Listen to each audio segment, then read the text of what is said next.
Hello and welcome to this video lecture. I am Himanshu Sinsanwar, lecturer mechanical engineering department government polytechnic college Chittorgarh.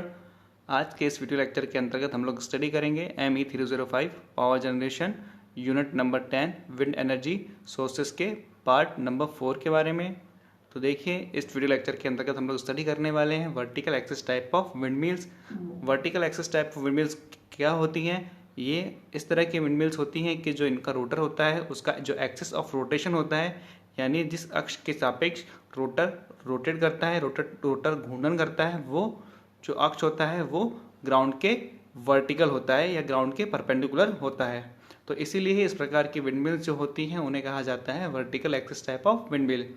अब ये मुख्यतः दो प्रकार की होती हैं। पहला जो होता है वो होता है सेवोनियस टाइप ऑफ विंडमिल और दूसरा होता है डेरिस टाइप ऑफ विंडमिल। तो पहले पढ़ लेते हैं सेवनिस टाइप ऑफ विंडमिल के बारे में। देखिए, जो सेवनिस टाइप ऑफ विंडमिल होती है वो दो हाफ सिलेंड्रिकल पोर्शन से मिलकर बनी होती है, जो कि एक दूसरे को अपोजिट फेस करते हुए ये इस तरह का सेटअप होता है।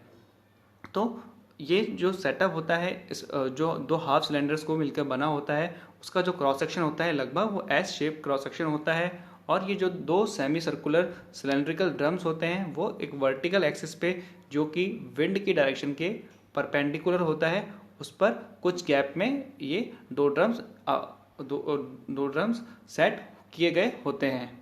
तो ये जो डिज़ाइन होती है ये काफ़ी एफिशिएंट तो होती है, लेकिन इसको काफ़ी लार्ज सरफेस एरिया की रिक्वायरमेंट होती है।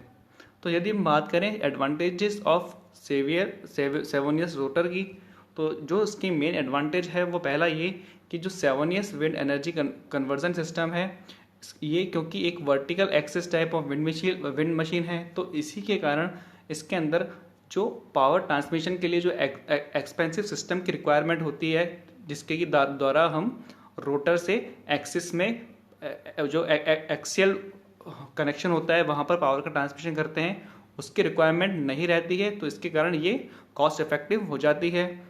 जो दूसरा इसका एडवांटेज है वो ये कि क्योंकि ये एक vertical axis type of machine है, तो ये जो इसका रोटेशन है वो विंड की डायरेक्शन से इंडिपेंडेंट होता है, क्योंकि जो हॉरिजॉन्टल टाइप ऑफ रोटेशन और जो हॉरिजॉन्टल टाइप ऑफ विंडमिल्स थी उसमें क्या था, जो रोटेशन का प्लेन था रोटर का वो एक्चुअली में विंड के परपेंडिकुलर था, वो वर्टिकल प्लेन था। तो वो उस प्रकार की मिल्स के अंदर जो विंड की डायरेक्शन थी वो डायरेक्टली इफेक्ट कर रही थी रोटेशन को। लेकिन इसके अंदर क्या होगा, क्योंकि जो रोटेशन का डायरेक्शन है रोटर का वो विंड के डायरेक्शन के परपेंडिकुलर है, तो विंड की जो डायरेक्शन है वो रोटर की रोटेशन को इफेक्ट नहीं करेगी, और इसीलिए ही ये जो इस प्रकार की वर्टिकल एक्सिस मशीन होती हैं वो इंडिपेंडेंटली रन करती है विंड की डायरेक्शन से। इसी कारण से जो इस प्रकार की सेवनिस टाइप ऑफ विंडमिल्स होती हैं वो विंड की स्लो स्पीड पर भी, जो कि 8 किलोमीटर पर आवर के आसपास की स्पीड होती है, उस पर भी पावर को इफेक्टिवली डेवलप कर सकती है। जबकि जो प्रोपेलर टाइप ऑफ विंडमिल्स होती हैं, जो कि एक हॉरिजॉन्टल प्रकार की विंडमिल है, उसको पावर डेवलप करने के लिए जो विंड की स्पीड है वो काफ़ी हाई होती है, जो उसके ऑलमोस्ट डबल होती है। लगभग 16 किलोमीटर पर आवर की विंड स्पीड इसे चाहिए होती है। तो इस प्रकार से जो ये विंडमिल होती है सेवनिस टाइप ऑफ विंडमिल, वो जो विंड का स्टोरेज है या फिर जो सप्लीमेंट्री पावर की सप्लाई है उस पर इसकी डिपेंडेंसी काफ़ी कम होती है। जो चौथा एडवांटेज है वो ये कि इसका लो कट इन स्पीड होती है। देखिए, लो कट इन स्पीड क्या होती है, ये वो विंड की स्पीड है जिसको कि इलेक्ट्रिक पावर जिसको कि किसी भी लाइन के अंतर्गत, ट्रांसमिशन लाइन के अंतर्गत इलेक्ट्रिक पावर की स्विचिंग करने के लिए आवश्यकता होती है। तो वो विंड स्पीड जो रिक्वायरमेंट होती है इस प्रकार की सेवोनिस टाइप ऑफ विंडमिल के लिए, वो विंड स्पीड इसके अंतर्गत रिक्वायरमेंट कम होती है।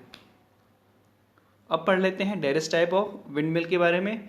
देखिए, जो डेरिस टाइप ऑफ विंडमिल होती है इसमें जो ब्लेड्स होते हैं वो कर्व्ड होते हैं, और जो कर्व्ड ब्लेड्स होते हैं वो वर्टिकल जो शाफ्ट होती है उसके दोनों सिरों पे माउंटेड होते हैं, यानी कि जो कर्व्ड ब्लेड्स हैं उसके दोनों सिरे वर्टिकल शाफ्ट पर हब पे माउंटेड होते हैं। और इनका जो ब्लेड्स का जो शेप होता है वो एग बीटर की तरह ही होता है, यानी इस शेप को आप इस तरह से मान सकते हैं कि यदि किसी रस्सी के सिरे को हम लोग दोनों हाथों से पकड़ें और उसे घुमाएं तो जो सेंट्रीफ्यूगल फोर्स के इफेक्ट के कारण से जो रस्सी का शेप बनेगा वो ही इस प्रकार की रोटर ब्लेड्स का शेप होता है। इस डायग्राम से आप देख सकते हैं, इसमें 3 एयरफॉयल ब्लेड्स दिखाई गई हैं।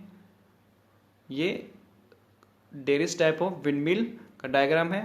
ये एयरफॉयल ब्लेड्स हैं, वर्टिकल शाफ्ट पे माउंटेड है, नीचे जनरेटर है। तो इस प्रकार की डेरिस टाइप ऑफ विंडमिल्स के लिए जो सरफेस एरिया की रिक्वायरमेंट होती है वो कम होती है, लेकिन जो सेवेनस टाइप ऑफ विंडमिल होती है उसमें सरफेस एरिया की रिक्वायरमेंट ज़्यादा होती है। तो जो रोटर्स होते हैं उसमें जैसा कि हमने डायग्राम में देखा कि 3 सिमेट्रिकल एयरफॉयल ब्लेड्स होते हैं, जिनके कि दोनों एंड्स होते हैं वो वर्टिकल शाफ्ट्स पर अटैच्ड होते हैं। अब पढ़ लेते हैं इनके एडवांटेजेस के बारे में।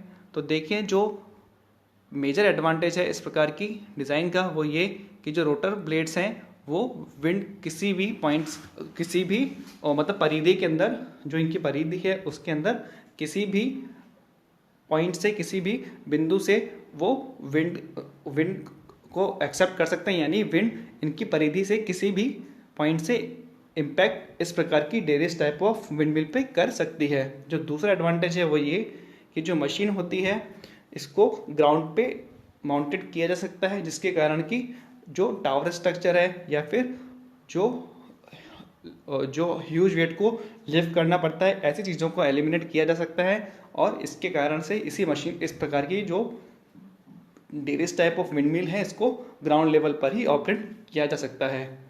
जो तीसरा एडवांटेज है वो ये कि जो एयरफॉयल टाइप ऑफ रोटर होते हैं इस प्रकार की विंडमिल के, उनका जो फैब्रिकेशन कॉस्ट है वो जो conventional type of rotor blades हैं उनकी तुलना में कम होता है। तो इस प्रकार से ये कॉस्ट इफेक्टिव भी होती हैं। अगर बात करें दोनों प्रकार की जो वर्टिकल एक्सिस विंडमिल्स होती हैं, तो दोनों की जो खास बात है वो ये कि क्योंकि दोनों का जो एक्सिस, जो रोटेशन ऑफ एक्सिस है, यानी कि जिस अक्ष के सापेक्ष घूर्णन करती हैं वो वर्टिकल है। तो इसी कारण से ये जो दोनों मशीन होती हैं इनका जो ऑपरेशन होता है वो विंड की डायरेक्शन से इंडिपेंडेंट होता है। लेकिन जो horizontal type of wind machines होती हैं, क्योंकि उनमें जो रोटर का जो प्लेन होता है जिसमें कि जिस प्लेन के अंदर की वो ऑपरेट करती हैं वो विंड के डायरेक्शन के परपेंडिकुलर होता है। तो उस प्रकार की विंडमिल्स के अंदर वो पूरी तरह डिपेंड करती हैं विंड की डायरेक्शन पे। सो आई होप इस वीडियो लेक्चर से आपको vertical axis type of windmills को समझने में हेल्प मिलेगी। Thank you.